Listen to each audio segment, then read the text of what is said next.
A Day in the Life of a Tourist in Norway by Cecilia Leland. To start off our trip to Norway, we headed to the airport in Minneapolis, Minnesota to board our first plane to Paris. We took a trip to Norway in the summer of 2014 because my dad was originally born in Norway and still has a lot of family out there. The first flight lasted 7 hours to Paris, and once we got to Paris, we boarded our connecting flight to Oslo for another 3-hour flight. Once we arrived in Oslo, we took a cab to my dad's friend's loft, which we would be staying in for the next 12 days. When we got into the loft, we were surprised to see how spacious the area that we would be living in was.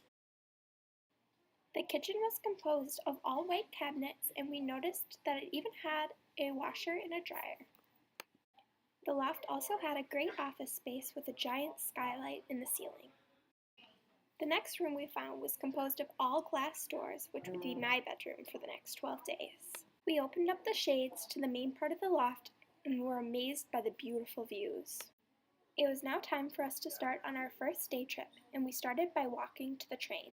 We boarded the train, which the Norwegians called the Trick, to my dad's family friend's house. Once we arrived at the family friend's house, I met the little boy named Axel, who I sat next to on the car ride up the mountain. The view on the car ride up the mountains was amazing.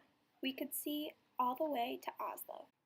Finally, we arrived at the Holmenkollen ski jump, which we had to take a 5-minute elevator ride to get to the top of.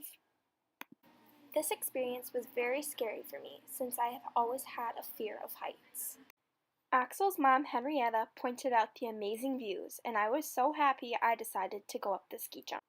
I knew that I could not miss out on these amazing views, and I even looked over the edge. I was able to conquer my fear of heights by traveling all the way to the top of the ski jump and even going all the way to the edge to take a picture of the slope.